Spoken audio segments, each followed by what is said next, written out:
Alors bonjour les amis, aujourd'hui composition 71 du 3 juin 2026, la famille de rêve.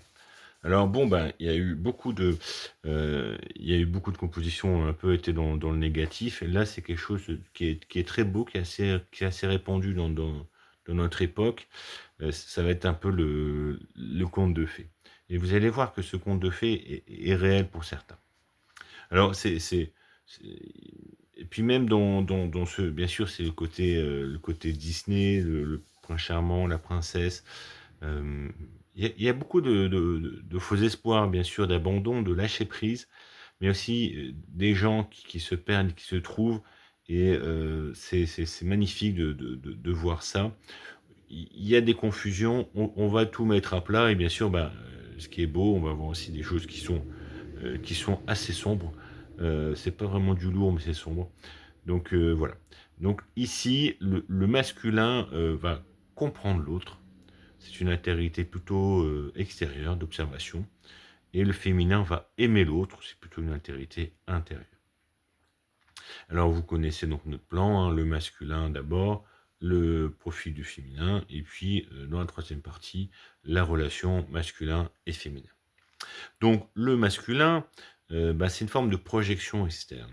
Je te regarde. Et rien qu'un regard en dit beaucoup. C'est quelque chose qui est significatif dans la rencontre. Ça commence souvent par un regard. Et ce regard dit, je t'analyse, je cherche ta logique. Moi, c'est différent de toi, mais je me construis en fonction de toi. En fonction de ce que je vais analyser, je vais me comporter avec toi de façon différente. Il y a une sorte d'analyse, une évaluation empathique, c'est-à-dire, tu es une personne comme ça. Tu es une femme droite, tu es une femme honnête, tu es une femme de mauvaise vie, tu es une femme qui ment. C'est une femme comme ça. Ça demande une grande rigueur intérieure. Tous les hommes ne l'ont pas, hein, mais il y en a qui sont très rigoureux là-dessus. J'ai vu ça, elle est comme ça. Donc c'est une forme d'analyse et d'observation. En face, le féminin va être plutôt sur une inclusion intime. Tu entres en moi. Et on sent réellement dans les premiers moments où il y a un contact qui passe ou pas, il y a quelque chose qui a lieu ou qui n'y a pas lieu. Je suis affecté parce que ta façon de regarder, ta façon de te comporter, je me laisse déplacer ou pas, je me laisse emporter par toi ou pas, tu prends un regard de moi. Et ça, c'est quelque chose qui est assez compliqué à expliquer, mais c'est souvent dit, on met rarement des mots là-dessus, mais voilà, tu rentres en moi, je suis affecté, je suis déplacé, et il y a une partie de moi qui part en tour, entre guillemets. C'est une absorption consciente, c'est-à-dire que je suis absorbé par toi, et je le sais. Il y a une forme d'immersion intérieure. Euh, cette partie me ressemble-t-elle? C'est-à-dire que en entrant, il y a quelque chose qui résonne. Et c'est cette chose qui résonne, est-ce que ça me correspond? C'est une sorte de reconnaissance intérieure, une forme d'écho. Est-ce que cet écho est positif? Est-ce que cet écho est négatif? Et là, ça demande une forme de stabilité. J'ai senti ça, il est comme ça.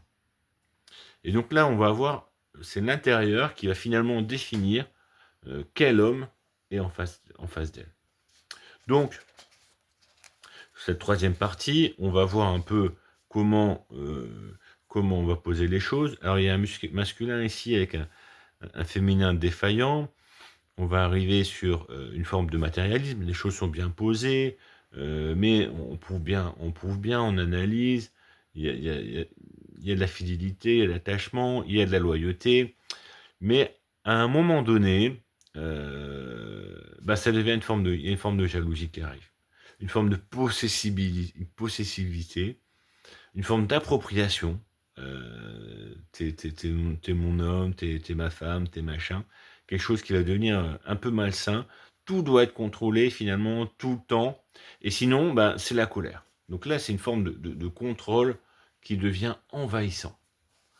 Le féminin avec un masculin défaillant, on va avoir des personnes joyeuses, variantes, de prime abord, puis à un moment donné, ça va devenir curieux, envahissant. Il voit pas, il il est négligent, euh, et puis ça devient une forme de consommation. C'est le beau tchatcheur. Au début, c'était sympa. On a bien rigolé. Et puis au bout d'un moment, bah, il y a des trucs qui passent. Et qui passent et qui passent et qui repassent. Et qui se dit, mais c'est pas normal ça. Et en fait, il y a un moment donné où c'est comme il mange une glace. Et là, il y a la glace, elle est bien. Puis quand il a fini la glace, il commence à croquer le cornet. Et là, la possession, elle devient agressive. Elle devient méprisante. Elle devient méchante. Et on se sent comme dans une forme d'emprise. Euh, C'est-à-dire que là, on a un peu l'histoire de la menthe religieuse. Vous avez le côté clac. Et puis une fois que vous êtes dedans, eh ben, elle va vous bouffer la tête pour pouvoir avoir encore plus de vous. Et donc, on appelle ça vulgairement les michetots, hein. Donc souvent, c'est associé à l'argent, hein. Mais pas seulement. Il peut y avoir aussi une forme de méchanceté, une sorte d'emprise, où, bah, en fait, elle veut, elle se projette. Son homme, c'est une forme de, de partie extérieure d'elle qu'elle doit contrôler comme si c'était elle. Alors quand les deux dysfonctionnent, le féminin et le masculin, ben là, bienvenue en enfer, quoi, hein. Ici, l'affection, c'est de la haine. On se reconnaît comme on se déteste. Et on se ressemble là-dessus. C'est toxique, mais c'est quotidien. C'est l'habitude du toxique, hein. Elle le ridiculise sur sa virilité en public, il la suit en journée, il fout son sac, son téléphone, ça se fait des crasses. Et ça se réjouit de voir l'autre souffrir. Ah, je t'ai fait ça, ah, t'es dégoûté, hein. Je t'ai rendu jalouse, ah, t'es dégoûté, hein. Je t'ai vidé ton compte en banque, t'es dégoûté, hein. C'est les scènes surréalistes, de vaisselle cassée, de choses où de coucher avec la sœur du truc pour juste la rendre jalouse ou la rendre folle, ou des trucs, des crasses. On se demande comment c'est possible, mais c'est une forme de compétition entre eux, qui s'en foutent plus dans la tronche. Et puis maintenant, donc, euh, le féminin avec le masculin. Et donc là, on arrive au thème donc la famille de rêve.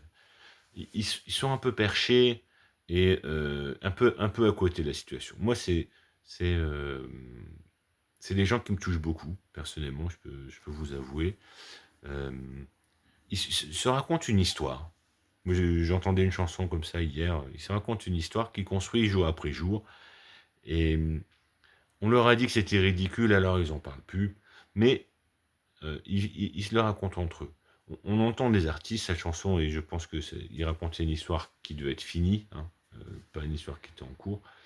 Euh, et donc, il est le prince charmant qui arrive, et elle est la princesse qui lui saute au cou. Et c'est tout un raffinement du détail. C'est des petites choses.